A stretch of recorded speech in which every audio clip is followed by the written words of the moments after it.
주변의 분들에게 감사합니다라고 우리 한번 인사하도록 하겠습니다. 네, 감사합니다. 네, 감사합니다. 네, 감사합니다. 네. 지난 2달 동안 요한복음의 그 기적 이야기를 가지고 말씀을 전했었습니다. 우리는 기적에 대한 많은 관심을 가지고 있습니다. 예수님의 기적이 우리의 관심을 끌만한 이유가 무엇이었겠습니까? 사실 오늘 우리의 삶 가운데도 기적이 필요하기 때문입니다. 오늘 집사님 기도하실 때 이야기하셨지만 이 땅을 살아가는 우리의 그 고통과 고난과 어려움이 왜 없겠어요? 누구나 다 그것들을 경험하고 있습니다. 사업의 문이 열리고 연약한 몸이 회복되고 또 막혀있는 그 관계가 회복되는 그런 기적과 같은 역사가 오늘 내 삶 가운데 또는 우리의 삶 가운데 이루어지기를 아마 바라고 있을 것입니다. 그래서 우리는 성경을 읽으면서 그런 기적이 나에게서 일어날 수 있는 어떤 비결을 찾고 싶어 합니다. 믿음의 사람들이 이렇게 기적을 경험했던 것처럼 오늘 내 삶의 그 환경과 문제 가운데 기적을 경험할 수 있는 그런 방법들이 무엇이 있는가? 그것들을 배우고 싶어 하죠. 하지만 지난 2달 동안 제가 말씀을 드렸던 것은 기적에 있어서 조건은 없다입니다. 우리가 어떤 조건을 제시함으로 예수님을 만족시킴으로 하나님을 만족시킴으로 말미암아 우리가 어떤 기적을 얻어낼 가능성이 없다라는 거죠. 기적은 우리의 믿음으로 일어난 것이 아니라 하나님의 은혜로 주어진 것이었습니다. 기적을 보고 찾아온 그 사람들의 믿음에 대해서 예수님은 인정하지 않으세요. 그동안 여러 차례 말씀을 드렸지만 너희가 나를 찾아온 것은 너희가 표적을 보고 온 것이 아니라 먹고 배부르기 때문이다. 단지 너희들의 문제를 해결하기 위해서 나를 찾아왔을 뿐 너희에게 믿음이 없다라고 말하고 있습니다. 기적은 내가 어떻게 무엇을 했기 때문이 아니라 예수님에게 어떤 것들을 제시했기 때문이 아니라 오직 예수님의 은혜 때문에 우리에게 주어졌습니다. 우리의 간절한 바램과 소원이 기적을 일으키는 것처럼 보인다 할지라도 사실 우리가 요한복음을 통해 발견한 것은 우리의 기적이 사라진 그 자리에 그 믿음의 사람들이 실패하고 넘어진 그 자리에 사실은 예수님의 능력이 주어졌다는 것입니다. 지난주에 이어서 잠깐 복습을 하고 넘어가도록 하겠습니다. 첫 번째 기적에서 예수님은 어머니 마리아의 요청을 거절하신 이후에야 기적을 행하셨습니다. 즉 요청에 대한 응답이 아니었다라는 거죠. 두 번째로 왕의 신하가 예수님을 향해 절대적인 믿음을 가지고 찾아온 것이 아니었습니다. 정말 지푸라기 잡는 심정으로 의사에게도 가보고 제사도 드려보고 이 방법 저 방법 다 써봤지만 혹하는 마음에 잠깐 들었던 그 소문을 붙잡고 예수님 앞에 나왔을 뿐입니다. 그 예수님의 말을 믿고 돌아갈 때에 정말 믿음의 확신을 가지고 돌아가는 것이 아니라 단지 그렇게 되기를 바라는 간절한 마음뿐이었습니다. 세 번째 기적에서 그 베데스다 연못가의 38년 된 병자가 자신이 병이 나을 거라는 기대감이 있었습니까? 내가 예수님을 믿으면 나의 문제가 해결될 거라는 그런 소망이 그에게 있었습니까? 예수님이 그에게 질문했을 때에 그의 대답은 내가 낫기를 원합니다가 아니라 나를 고쳐주세요가 아니라 당신이 나를 고쳐주실 수 있는 능력이 있습니다가 아니라 나를 데려다가 천사가 베데스다 연못의 물가를 진동할 때에 나를 거기에다 데려다 달라고 하는 터무니없는 요구였습니다. 그럼에도 불구하고 예수님이 그에게 반응하시는 것은 오직 예수님의 은혜와 자비였습니다. 네 번째 기적에서 5,000명이나 되는 많은 무리들이 배고픔 가운데 있을 때에 그들 가운데 누구 하나 한 명 예수님에게 찾아와서 먹을 것을 달라고 말하지 않습니다. 그런 생각조차 품지 못하고 있을 때에 예수님은 우리를 위한 생명의 떡을 보여주기 위한 사건으로서 오병이어의 사건을 통하여 그들을 배부르게 먹이십니다. 다섯 번째 기적은 베드로가 풍랑 속에서 자기도 물 위를 걷게 해달라고 이야기를 합니다. 그에게 믿음이 있는 것처럼 보였지만 실제 결과는 어떠했습니까? 그에게 믿음이 없었기에 그가 물가로 빠져들어가는 것이었죠. 사나운 풍랑을 보고 더 이상 걷지 못하고 빠져들어가는 그를 예수님께서 건지십니다. 믿음이 있기 때문에 건지신 것이 아니라 믿음이 없는 그를 향하여 손을 내밀고 계시는 예수님을 볼 수 있습니다.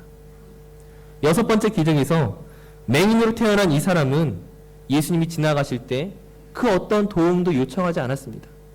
그가 나중에 고백하는 것이 무엇입니까? 창세 이래 태어날 때부터 맹인된 사람을 고친 기적은 한 번도 없었다는 거죠.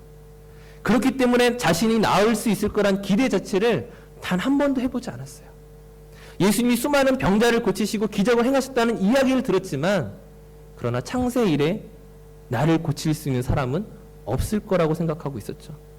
하지만 예수님께서 그를 고치신 것은 하나님의 영광을 드러내기 위한 예수님의 은혜였습니다. 마지막 일곱 번째, 나사로가 죽을 병에 걸렸을 때 마리아와 마르다가 그 오빠의 그 중한 병에 대해서 예수님에게 알립니다. 빨리 와서 지금 나사로를 고쳐달라고 이야기를 하죠. 그들에게 믿음이 있었습니다. 예수님이 오면 이 병들었던 나사로가 살게 될 것이라는 그런 믿음이 있었지만 그러나 나사로의 죽음과 함께 어떻게 됩니까? 그들 안에 믿음이 완전히 사라져 버렸죠. 예수님을 만난 그 자리에서 다시금 예수님에게 요청하는 것이 아니라 예수님이 나사로를 살릴 수 있을 거라는 믿음을 보여주는 것이 아니라 그냥 포기하고 있었을 그때에 예수님이 나사로를 부활시키십니다. 즉 첫째부터 일곱 번째 이 모든 기적까지 우리의 믿음이 조건으로 제시된 적이 단 한 번도 없었다라는 거예요. 요한복음에 나와 있는 이 모든 기적들은 오직 예수님의 은혜였습니다. 우리를 향한 긍휼과 자비와 사랑에 대한 예수님의 선택으로 말미암아 사람들은 나음을 얻었고 회복을 얻었고 위로를 얻었습니다. 그러나 예수님께서 우리에게 은혜를 베푸셨다는 이 사실이, 우리의 믿음이 조건으로 제시되지 못한다는 사실이, 우리가 그 기적을 경험한 이후에도 우리가 예수님을 못 알아보고 예수님을 대접하지 못하는 것에 대해서도 정당화시켜 주지는 않습니다. 즉 우리가 가진 믿음이 기적을 일으키는 조건이 되지는 못한다 할지라도 기적을 경험한 이후에 우리는 예수님을 믿고 예수님을 대접하고 예수님을 그리스도로 고백하는 것이 마땅한 일이라는 거죠. 그 38년 된 병자처럼, 왕의 신하처럼, 태어날 때부터의 맹인처럼, 그리고 나사로의 가족들처럼 예수님을 그리스도로 믿고 고백하고 대접해야 하는 것이 오늘 우리가 반응해야 할, 오늘 우리에게서 나타나야 할 그런 믿음의 모습이라는 것입니다. 그런 면에 있어서 예수님이 어떤 사람을 책망하십니까? 기적을 보고 기적을 경험하였지만 예수님을 대접하지 않는 사람들입니다. 예수님을 통하여 무언가 얻기만을 바랄 뿐 그 기적을 행하신 분이 누구이신지를 못 알아보는 것은 책망받을 일이었습니다. 그 기적을 보았으면 예수님이 누구이신가를 알아야 합니다. 예수님이 누구이신가를 알았다면 예수님에게 그렇게 대접할 수가 없죠. 예수님을 그렇게 대접할 수가 없습니다. 이에 대한 내용이 누가복음 4장 23절에서 30절 말씀에 잘 나타나 있습니다. 누가복음 4장 23절에서 30절까지 말씀을 함께 교독하도록 하겠습니다. 예수께서 그들에게 이르시되 너희가 반드시 의사야 너 자신을 고치라 하는 속담을 인용하여 내게 말하기를 우리가 들은 바 가버나움에서 행한 일을 내 고향 여기서도 행하라 하리라.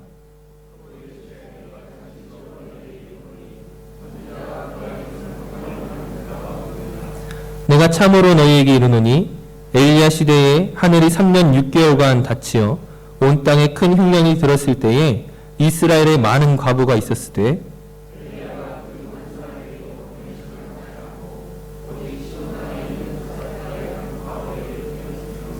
또 선지자 엘리사 때에 이스라엘에 많은 나병 환자가 있었을 때 그 중에 한 사람도 깨끗함을 얻지 못하고 오직 수리아 사람 나아만 뿐이었느니라. 일어나 동네 밖으로 쫓아내어 그 동네가 건설된 산 낭떠러지까지 끌고 가서 밀쳐 떨어뜨리고자 하되 아멘.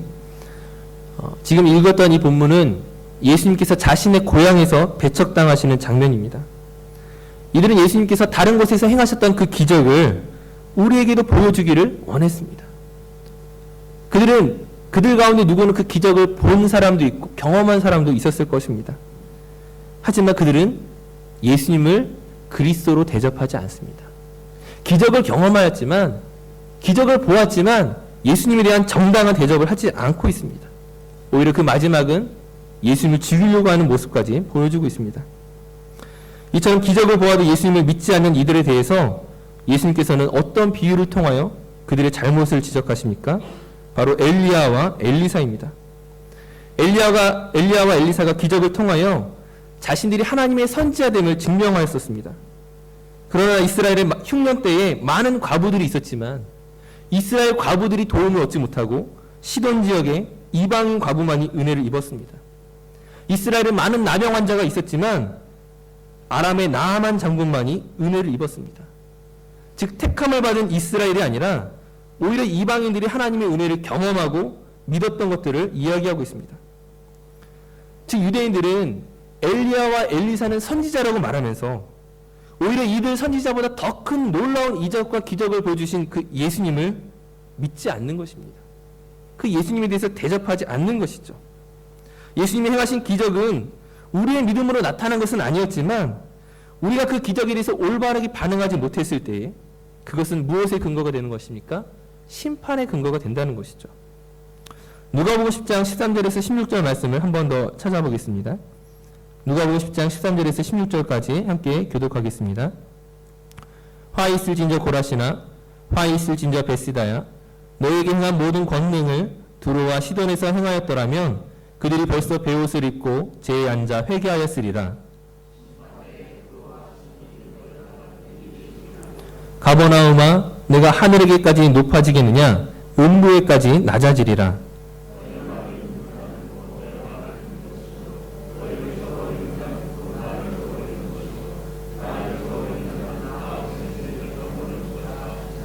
아멘.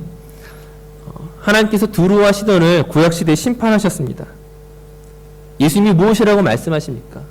만약 예수님이 지금 너희들에게 행했던 이 기적들을 만약 그 두로와 시돈에서 행했더라면 그들이 아마 돌이켰을 거라는 거죠. 그들이 그렇게 돌이킬 만큼 놀라운 기적들을 너희에게 보여주고 있지만 그러나 예수님을 그리스도로 하나님이 보내신 선지자로 대접하지 못하고 있는 너희들의 잘못에 대해서 심판하시겠다라는 예수님의 말씀입니다. 이처럼 기적은 하나님이 일하시는 방법입니다. 다만 기적에 대한 우리의 옳은 태도를 정의한다면 내가 그 기적의 조건을 만족시킬 수 있는 것은 아닙니다. 만약 그런 생각을 가지고 있다면 그것은 우리의 오해입니다. 또한 우리가 표적을 쫓아다니는 믿음이 아니라 그 기적 속에 담겨져 있는 우리를 향한 예수님의 은혜와 그 긍휼과 사랑과 또 우리를 위해 죽기까지 작정하신 그 섬김을 우리가 발견할 수 있어야 됩니다. 그럴 때 오늘 우리 삶 가운데 기적이 일어나는 것이지 그것이 조건이 아니라 은혜로서 우리에게 주어지는 것이지 오늘 우리가 그 기적에 대한 올바른 태도를 가지는 것이 중요하다고 말할 수 있습니다. 제가 이토록 서론을 길게 이야기하는 것은 오늘부터 당분간 엘리사의 그 기적 이야기를 함께 나누려고 하는데 구약시대의 기적이나 신약시대의 기적이나 동일합니다. 기적에 있어서 성경이 말하고자 하는 것들은 항상 같다라는 거죠. 이제 그 부분을 한번 오늘 과부의 기름그릇 사건으로 한번 짧게 나누도록 하겠습니다. 선지자의 제자들 중에 한 부인이 엘리사를 찾아왔습니다. 오늘 본문에서 읽은 것처럼 그녀에게 아주 딱한 사정이 있었죠. 남편은 여자에게 있어서 생명과 같습니다. 지금 남편이 죽었다는 것은 이 여자가 죽은 것과 마찬가지입니다. 그런데 어친데 덧친 격으로 지금 자기의 두 아들이 노예로 팔려가게 생겼어요. 남편이 살아생전에 지었던 그 빚으로 인하여서 지금 집안이 풍지박산이 될 위기가 닥쳐왔습니다. 이제 아들들이 노예로 팔려가지 않기 위해서는 돈을 마련해야 되는데 지금 이 여인이 누구를 찾아왔습니까? 돈하고는 거리가 아주 멀리 있을 것만 같은 하나님의 선지자 엘리사를 찾아온 것입니다. 우리는 이 장면에서 무의식적으로 이 과부에게서 어떤 조건을 찾아내려고 한다는 거죠. 이 과부가 돈 많은 부자를 찾아가지 않고 또는 그 빚쟁이를 찾아가서 사정을 하지 않고 하나님의 선지자 엘리사를 찾아온 것을 가지고 이 과부의 믿음과 조건으로 자꾸 의미를 부여하고 싶어 합니다. 하지만 정말 이 과부에게 믿음이 있었습니까? 그 기적을 경험할 만한 어떤 조건이 그 과부에게 있었느냐는 것이죠. 요한복음의 두 번째 기적이었던 그 왕의 신하가 그 아들의 목숨을 구하기 위해서 모든 방법을 사용했었습니다. 의사를 찾아가보고 앞서 이야기했던 것처럼 제사장을 찾아가서 수많은 제물을 드려보고 수많은 여러 가지 방법들을 다 사용해봤을 것입니다. 그 모든 방법이 실패하고 난 뒤에 정말 그전에는 쳐다보지도 않았던 나사렛에서 무슨 선한 것이 나겠느냐, 나사렛 출신의 예수에 대해서는 한 번도 생각하지 않았던 이 아버지가 정말 지푸라기 잡는 심정으로 예수님을 찾아왔던 것처럼 지금 이 과부의 사정도 마찬가지라는 거죠. 그 마을의 부자를 찾아가 보지 않았겠어요? 그 빚쟁이를 찾아가서 사정을 해보지 않았겠어요? 당연히 해봤다라는 거죠. 그 모든 방법이 사용되어지지 않았을 때, 실패되었을 때 그제서야 하나님의 선지자 엘리사를 찾아온 것입니다. 그것을 누가 증명합니까? 우리 자신이 그것을 증명하고 있다는 거죠. 오늘 나에게 문제가 발생했을 때에, 나에게 시험거리가 찾아왔을 때 누구를 먼저 찾아갑니까? 정말 하나님 앞에 우리의 무릎을 먼저 꿇는 것이 우리에게 익숙합니까? 내가 할 수 있는 방법을 다 동원해 보는 것이 우리의 모습일 것입니다. 몸이 아플 때 유명하다는 의사도 찾아가 보고 민간요법도 사용해 보고 문제를 만났을 때 아는 사람들에게 돈도 빌려보고 내가 할 수 있는 모든 것들이 다 실패된 그때서야 우리가 하나님을 찾아가지 않습니까? 그때서야 하나님께 기도하지 않습니까? 우리가 그런 것처럼 그 왕의 신하가 그러했고 또한 이 과부가 마찬가지라는 거죠. 어찌되었든 이제 엘리사 선지자마저 자신을 도와주지 못하면, 자신의 문제를 해결하지 못하면 이 가족은 완전히 끝이 나는 것입니다. 근데 이 상황 가운데 엘리사 선지자가 무엇이라고 물어봅니까? 2절 말씀에 내가 너를 위해 어떻게 하랴? 내 집에 무엇이 있는지 내게 말하라. 이 과부가 엘리사를 찾아갈 때 어떤 기대를 가지고 찾아갔을까요? 내 말은 사람들이 들어주지 않을지라도 하나님의 선지자 엘리사의 말이라면 다른 사람들이 나에게 도움을 주지 않을까? 또는 엘리사 선지자가 가지고 있는 특별한 능력과 은혜로 오늘 나에게 무엇을 주지 않을까? 그런데 지금 과부의 생각과 다르게 과부 자신에게 무엇이 있는지를 물어보는 것이죠. 나는 내가 무엇을 가지고 있다라는 생각을 단 한 번도 하지 않았는데 지금 나의 문제를 해결할 만한 어떤 조건이 나에게 있을 거라고는 한 번도 생각해보지 못했던 이 과부에게 지금 엘리사는 너에게 무엇이 있느냐고 물어보고 있습니다. 이 과부에게 있는 것은 무엇이었습니까? 고작 기름 한 병이었습니다. 누가 보기에도 작은 것이지만 하나님이 과부에게 묻고 있는 것은, 엘리사 선지자가 지금 묻고 있는 것은 네 손에 들려있는 그 무엇인가를 말씀하고 있다는 거죠. 마찬가지로 오늘 우리의 삶 가운데 만약 문제가 있다면 그 문제를 해결하는 것은 다른 외부에 있지 않습니다. 다른 누군가를 통하여 내가 문제를 해결해야 되는 것이 아니라 사실은 하나님께서 내게 주신 것 가운데서 사실은 문제 해결의 방법이 있다는 것을 기억하시기 바랍니다. 이 과부가 나에게는 이 기름 한 병 외에는 가진 것이 아무것도 없습니다라고 말했을 때 엘리사는 너는 밖에 나가서 모든 이웃에게 빈 그릇을 빌리라고 말하고 있습니다. 이 상황이 이 과부에게는 어떻게 주어지는 것입니까? 지금 이 여인의 처지를 동네 방네에 다 떠들고 다니라는 거죠. 소문을 내라는 것입니다. 그릇을 빌릴 때 왜 이유를 물어보지 않겠어요? 지금 우리 집에 있는 모든 그릇을 달라고 하는데 왜 이유를 물어보지 않겠어요? 그 사정 이야기를 들을 때에 우리는 돕는 입장이지만 이 과부에게 있어서는 자존심이 밑바닥까지 떨어지는 순간이었을 것입니다. 남편이 죽고 집안이 망하고 빚을 지고 그 누구보다 처참하기 그지없는 이 상황 가운데 마지막 남아있는 자존심마저 그 동네 안에서 사람들 안에서 다 박살내는 것을 요구하고 있는 것입니다. 놀라운 것은 바로 그때 하나님이 일하신다는 거죠. 나는 안전하고 나는 상처받지 않고 나는 손해보지 않는 상황 가운데서 은혜를 경험하는 것이 아니라 내가 밑바닥까지 떨어지는 그 순간에 하나님이 영광 받으시고 나를 통하여 일하신다는 거죠. 태어날 때부터 어둠 속에서 살아왔던 맹인에게 그 살아온 세월은 너무나 힘들고 어려웠을 것입니다. 그러나 그의 삶이 그만큼 힘들었기 때문에 그가 예수님을 통하여 빛을 보았을 때 그가 어떻게 합니까? 유대인들에게 출교를 당할지언정 예수 그리스도를 그리스도로 고백하는 것입니다. 병들었던 나사로가 아니라 죽은 나사로가 살아났을 때 그 죽음이라는 아주 처참한 위기를 경험한 그 가족들이 오히려 예수 그리스도를 그리스도로 고백하게 되는 것입니다. 마찬가지로 이 여인에게 지금 주어지는, 지금 엘리사 선지자가 요구하는 것은 지금 나의 당한 형편보다 더 어려운 형편, 더 비참한 상황까지 내려갈 것들을 요구하고 있는 것입니다. 왜냐하면 그 순간이 하나님이 영광 받으시는 순간이기 때문입니다. 이 여인이 그릇을 다 빌린 후에 그 두 아들과 함께 들어가서 문을 닫고 기름을 부었습니다. 자기들이 지고 있는 그 빚을 충분히 갚을 만한 충분한 양의 그 기름을 얻게 되었습니다.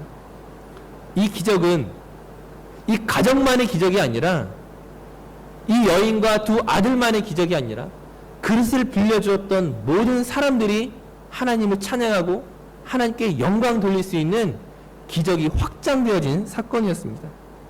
이것을 통하여 하나님이 영광 받으시기를 요구하고 있는 것입니다. 오늘 말씀의 결론을 맺겠습니다. 첫 번째, 오늘 우리의 손에는 어떤 기름병이 들려져 있습니까? 우린 자꾸 하나님에게 무언가를 요구하고 있지만 사실은 하나님께서 나에게 주실 것들을 이미 다 주셨습니다. 이미 내 손 안에 있는 이 작은 것이 아무것도 아닌 것처럼 보이는 이것이 나를 통하여 일하시는 하나님의 방법임을 기억하시기 바랍니다. 개인적으로 제가 신학교를 다닐 때에 위기가 있었어요. 제가 초등학교 5학년 때부터 목사가 되기를 서원하고 기도해 왔지만 막상 신학교에 들어갔을 때 위기가 찾아왔어요. 주변에 보면 은사도 많고 리더십도 있고 말도 잘하고 뛰어난 능력이 있는 것 같은데 저에게 가진 것이 아무것도 없기에 과연 내가 목회를 하는 것이 하나님에게 유익이 될까? 내가 가진 이 작은 재주와 은사를 가지고 무슨 일을 할 수 있을까라는 그런 두려움이 저에게 있었습니다. 하지만 중요한 것은 무엇입니까? 하나님께서 우리가 가진 것에 제한받으시지 아니하시고 오히려 우리가 가진 그 모양 그 모습 그대로 충분히 일하실 수 있다는 것들을 우리가 경험하고 은혜를 얻을 때에 우리의 관점이 바뀌게 되는 것입니다. 두 번째 결론은 우리의 인생의 위기를 만날 때에, 때로는 막다른 골목을 만날 때에 바로 그때 하나님을 찾는 것입니다. 내가 더 이상 할 수 있는 것이 없음을 발견할 때 늦었다고 생각되는 그때가 사실은 늦은 것이 아닙니다. 내가 먼저 하나님을 찾지 못하고 믿음 없는 모습으로 이제서야 나온 것이 참으로 부끄럽지만 그러나 그것이 우리 실제의 모습입니다. 왕의 신하가 뒤늦게 예수님을 찾은 것이나 과부가 예수님을 찾은 것이나 오늘 우리가 모든 방법을 동원하다가 이제서야 예수님 앞에 나온다 할지라도 그것은 늦은 것이 아니라 우리에게 더 큰 은혜를 주시기 위한 하나님의 계획이 숨겨져 있음을 기억하시기 바랍니다. 그때 어떻게 해야 됩니까? 마지막 그 순간에 나의 남아있는 자존심을 가지려고 유지하려고 하지 마시고 하나님 앞에 철저하게 내려놓는 것입니다. 나의 밑바닥이 드러나는 그때, 주변 사람들 앞에서 나의 약점이 드러나는 그때가 사실은 하나님이 일하실 수 있는 가장 절묘한 타이밍임을 기억하시기 바랍니다. 엘리사 선지자가 3절에 이렇게 말했습니다. 모든 이웃에게 그릇을 빌리라. 빈 그릇에 빌리되 조금 빌리지 말라고 말합니다. 조금 손해보지 말고 조금 나를 드러내지 말고 나의 약한 모든 것들을 완전히 드러내는 그 순간에 하나님은 일하십니다. 왜냐하면 그때가 하나님이 영광을 받으실 때이기 때문입니다. 오늘 우리의 삶을 통하여 그 하나님의 영광이 드러나기를 소원합니다. 내가 가지고 있는 작은 것들을 통하여 하나님이 얼마든지 일하실 수 있음을 우리가 경험하는 그때에 정말 우리 교회가 믿음이 소문난 그리스도인들, 소문난 교회가 될 줄로 믿습니다. 그런 모든 기적의 경험들을 우리 모두가 할 수 있기를 간절히 바라겠습니다. 기도하겠습니다. 거룩하신 아버지 하나님, 하나님의 기적을 경험하는 우리의 방법이 있는 것이 아니라 오히려 이제서야 하나님을 찾아가고 하나님 앞에 더 수치스럽고 부끄러운 우리의 모습을 드러내는 그 상황이 사실은 하나님께서 우리에게 긍휼을 베푸시고 은혜를 베푸시기 위한 가장 확실한 때임을 고백합니다. 오늘 우리 삶 가운데 어떤 문제를 만난다 할지라도 우리가 그것으로 두려워하거나 부끄러워하거나 수치스럽게 생각하는 것이 아니라 이 모든 상황 가운데 능히 나를 도우실 수 있고 나를 외면하지 아니하시고 가장 좋은 것으로 갚아주시는 그 하나님을 경험하고 만날 수 있도록 인도하여 주시옵소서.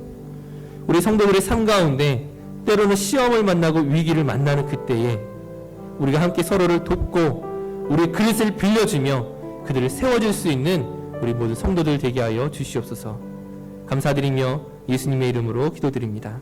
아멘. 우리 함께 찬송하시겠습니다. 449장 우리 함께 예수 따라가며 함께 찬양합니다.